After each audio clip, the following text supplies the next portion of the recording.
मुसाफिर हूँ, मंजिल से अभी दूर हूँ, कोई ऐसा दूर भी नहीं। अगर कब्र ही इंसान की मंजिल है तो फिर किसी भी दिन किसी भी वक्त जा पहुँचूँगा। लेकिन दानिश्वर कहते हैं कि इंसान की मंजिल कब्र नहीं होती। कब्र में तो इंसान मरकर उतरता है, बल्कि उतारा जाता है। फिर इंसान की मंजिल क्या है?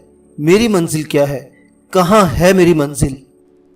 अस्सलाम वालेकुम दोस्तों, आइए सुनते हैं अनायतुल्लाह की सरगुज़श्त मंजिल और मुसाफिर किस्त नंबर 31।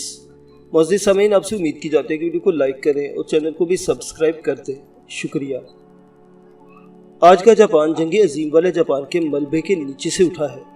यूँ कह ले कि जापान अपनी कब्र में से निकला और असर नो जिंदा हुआ है। ईंट से ईंट बजा देना एक मुहावरा है। अमेरिका के बमबार हवाई जहाज़ों ने और बहरी जहाज़ों की तोपों ने जापान की सही मायनों में ईंट से ईंट बजा दी थी और दारुल हुकूमत के अलावा दीगर बड़े शहरों और कारखानों को मलबे का ढेर बना दिया गया था। फिर इस मुल्क पर 2 एटम बम गिराए गए। जापान की सिर्फ ज़मीन रह गई थी और इस ज़मीन पर चलते फिरते कुछ जापानी रह गए थे। अमेरिका ने अपनी फ़ौज जापान में भेज दी, जो सारे जापान पर काबिज हो गई। इस फौज को ज़ुबानी हुक्म दिया गया कि जापान की औरतों की इतनी आबरू रेज़ी की जाए कि इस कौम के वक़ार और आबरू नाम की कोई चीज़ बाकी न रहे। जापानियों की तब सिर्फ एक ज़रूरत बाकी रह गई थी और ये थी 2 वक्त की रोटी। वहाँ तो भूख और मुफलिसी का गलबा था। अमरीकी फ़ौजों ने जापानी लड़कियों और जवान औरतों को जबरन ख़राब न किया, बल्कि इन्हें 2 वक्त की रोटी के इवज़ दोस्त बना लिया और इनके ज़हनों को बदलने की तरकीबें करने लगे। एक तो इन्हें इस्मत और आबरू से महरूम किया और इसे मोहब्बत का नाम देकर इन पर अमरीकी कल्चर और अमरीका के नाम की अजमत तारी की। अमरीका का मकसद यह था कि जापानियों का कौमी जज्बा कुचल दिया जाए और इन्हें ज़हनी तौर पर अमरीका का गुलाम बना लिया जाए। कई अमरीकी फ़ौजियों ने जापानी लड़कियों के साथ शादी कर ली। हज़ार जापानी औरतों ने अमरीकी फ़ौजियों के नाजायज़ बच्चे पैदा किए। इन बच्चों में से कई एक को अमरीका ले जाया गया। सारी दुनिया देख रही थी कि जापान जिस्मानी तौर पर ख़त्म नहीं हो गया, बल्कि जापान की रूह भी ख़त्म हो गई है, बल्कि इस रूह पर अमरीका काबिज़ हो गया है। नज़र यही आ रहा था कि जापान का नामो निशान मिट गया है और वो दिन दूर नहीं जब जापान अमरीका की नौआबादी बन जाएगा। फिर थोड़े ही अरसे बाद जो मुआज़ा हुआ वो भी सारी दुनिया ने देख लिया। आज देख लें, सनत व हरफत के लिहाज से जापान सारी दुनिया पर छा गया है। इलेक्ट्रॉनिक के आलात सिर्फ जापान के सारी दुनिया में मकबूल हैं और इन्हें ही काबिल एतमाद और मुस्निद समझा जाता है। सारी दुनिया में जापान की बनाई हुई कारें और मोटरसाइकिलें चलती हैं। अमेरिका को दुनिया का एक बड़ा सनती मुल्क समझा जाता है, लेकिन अमेरिका में भी जापान की मसनूआत मकबूल हैं। अमेरिका इस कदर परेशान हो गया कि इसने हाल ही में जापान पर कुछ पाबंदियाँ आयद करने का फैसला किया है। अमरीकी हुकूमत अमरीका में ये मुहिम चला रही है कि लोग सिर्फ अमरीका की बनाई हुई चीज़ें खरीदें और जापानी मसनूआत की मंडी में पड़ा रहने दें। लेकिन लोग तो अपने कमाए हुए पैसे के इवज़ वो चीज़ खरीदते हैं जो पायदार और लोगों की ज़रूरत के मुताबिक हो। मुझे अमरीका और जापान की सनत और तजारत के साथ कोई दिलचस्पी नहीं, ना मैं इन दोनों मुल्कों की तजारती रकाबत का जिक्र करना चाहता हूँ। मैं सिर्फ वो जज्बा आपके सामने रखना चाहता हूँ जिसने जापान को कब्र में से निकाल कर नई ज़िंदगी दी है। ये जज्बा वही है जो कुरान और अहादीस ने अहले इस्लाम को दिया है। कायद-ए-आज़म रहमतुल्लाह ने यह जज्बा कौम को इन अल्फाज में याद दिलाया था, काम काम काम, और फिर ये इत्तेहाद, यकीन, तंजीम। अगर दीनी नज़र से देखा जाए तो ये 2 उसूल हमारे दीन के जुज़्व हैं और यही वो जुज़्व हैं जिनसे हमारी पाकिस्तानी कौम दस्तबरदार हो गई है और आज तबाही और बर्बादी के अमल से गुजर रही है। जापानियों का बुनियादी जज्बा हुब्बुल वतनी है। फिर वो काम और अपनी जिम्मेदारियों को मजहबी फरीज़ा समझते हैं। शायद कारीन की नज़रों से गैर मुल्की पर्चों के ये मज़ामिन गुजरे हों कि जापानी जहाँ भी और जिस शोबे में काम करते हैं वो इस कदर काम करते हैं कि छुट्टे की बाद भी काम में जुटे रहते हैं। इस हद तक कि वहाँ एक बीमारी पैदा हो गई है जिसमें जापान के वर्कर मुब्तला होते चले जा रहे हैं। डॉक्टरों ने तशवीश का इजहार किया कि इस बीमारी का ताल्लुक आसाब के साथ है। ये लोग इतना काम करते हैं कि आसाब बर्दाश्त से बोझ पड़ जाता है और अक्सर वर्कर आसाब ज़दगी का शिकार हो जाते हैं। यहाँ मैं पाकिस्तान में एक बात कहना ज़रूरी समझता हूँ। सितंबर 1965 की पाक भारत जंग में हमारी फ़ज़ाइया के शाहबाजों ने भारत की ताकतवर एयरफोर्स का हशर नशर कर दिया। उस वक्त के एयरफोर्स के commander in chief air marshal retire Noor Khan ने जंग के बाद एक प्रेस कॉन्फ्रेंस में, जिसमें गैर मुल्की अखबार नवीस अच्छी खासी तादाद में मौजूद थे, कहा था, मेरे लिए मसला ये नहीं था कि अपने हवाबाजों को इतनी बड़ी एयरफोर्स के मुकाबले में किस तरह भेजूँ, बल्कि मेरे लिए मुश्किल ये पैदा हो गई थी कि अपने हवाबाजों को दुश्मन पर बढ़ बढ़ कर हमले करने से रोकूं कैसे? कहाँ गए वो जज्बे? मैंने अपनी असल कहानी से हटकर जज्बों का किस्सा छेड़ दिया था और बात इतनी लंबी कर दी है कि मुझे शक है कि कुछ ख़वातीन हज़रात ने बोरियत महसूस की होगी। अगर ऐसा है तो मैं इन ख़वातीन हज़रात से माफ़ी नहीं मांगूंगा, बल्कि ये कहूँगा कि इन बातों में बोरियत महसूस करने वाले पाकिस्तानी तो हैं, लेकिन वो सच्चे पाकिस्तानी नहीं हैं। इनमें जज्बा हुब्बुल वतनी रहा ही नहीं। इन बातों में बोरियत महसूस करने वाले कहते होंगे कि ये चंद एक जापानी पागल हो गए थे जो जंग ख़त्म हो जाने के बाद बरसों भी जंगलों में पड़े रहे और ये बात बना ली कि हुक्म के बगैर यहाँ से निकलेंगे नहीं।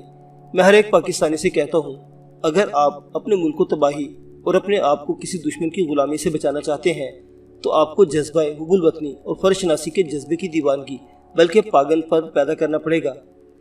अब मैं अपने सफ़रनामे की तरफ आता हूँ। मैंने बहुत सी बातें की, इसलिए पहले आपको सुना दी ताकि आपको पता चल जाए कि जापानी कैसे लोग थे और अमेरिका और बरतानिया को किस कौम से पाला पड़ गया था। वांग और इसके साथी मुझे रोक रहे थे कि मैं आगे न जाऊं और कुछ दिन इंतजार कर लूं। मैंने भी यही बेहतर समझा।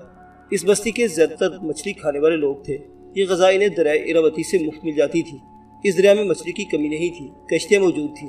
कुछ लोग दरिया में चले जाते और सबके लिए मछलियाँ पकड़ लाते थे। एक रोज़ वांग ने मुझसे कहा कि मैं भी इनके साथ मछलियाँ पकड़ने नहीं गया, अब चलो। मैंने खुशी का इज़हार किया, इस तरह दरिया की सैर हो जाएगी और एक अच्छा शुगल भी मिल जाएगा। मैं वांग के साथ चल पड़ा। कश्ती खेने के लिए 2 आदमी साथ थे। मैंने राइफल अपने हाथ में ले ली। दरिया बिल्कुल करीब था। हम वहाँ गए, एक कश्ती में बैठे और कश्ती को दरिया के बहाव पर छोड़ने के बजाय मल्लाहों ने ऊपर की तरफ यानी जिस तरफ से दरिया आता था कश्ती को खेना शुरू कर दिया। थोड़ी ही दूर गए थे कि बस्ती हमारी नज़रों से ओझल हो गई। वहाँ से दरिया मुड़ता था, इसके अलावा पहाड़ी इलाका था और जंगल भी बहुत घना था। यूँ मालूम होता था जैसे हम किसी और ही दुनिया में जा निकले हैं। हम खासी दूर और ऊपर चले गए और इन लोगों ने मछलियाँ पकड़नी शुरू कर दी। इनके पास छोटा सा जाल भी था और बांसों के साथ बंधी हुई 2 कुंडियाँ भी थी। मेरे अंदाजे के मुताबिक 12 बज चुके थे जब खासी तादाद में मछलियाँ पकड़ी गई थी। वांग ने कहा कि अब वापस चलना चाहिए। कश्ती के चप्पू अलग रख दिए गए और कश्ती बहाव के साथ बहने लगी। हमने वापसी का तकरीबन आधा सफ़र तय किया होगा कि 12-13 साल की उम्र का एक लड़का दरिया के किनारे दौड़ता आ रहा था। हमें दूर से देखकर उसने दाएं बाजू ऊपर करके ज़ोर ज़ोर से लहराना शुरू कर दिया। इसकी रफ्तार, दौड़ने के अंदाज और बाजू लहराने से हमें फिक्र पैदा हो गया कि बस्ती में कोई वाक़या या हादसा हो गया था। दोनों मल्लाहों ने कश्ती को चप्पू मारने शुरू कर दिए ताकि कश्ती की रफ्तार तेज़ हो जाए। इसके साथ उन्होंने कश्ती को किनारे के साथ कर लिया। क्या हो गया है? वांग ने करीब जाकर लड़के से पूछा, क्यों दौड़े आ रहे हो? कश्ती को किनारे पर रोक लिया गया। लड़के ने बड़ी घबराई आवाज़ में तेज तेज बोलते अपनी जुबान में कुछ कहा। लो भाइयों, वांग ने उर्दू में कहा, जापानी बस्ती में भी पहुंच गए हैं। ये सुनकर मुझे खुशी हुई कि मैं जापानियों को ढूंढ रहा था और वो खुद ही हमारे पास आ गए।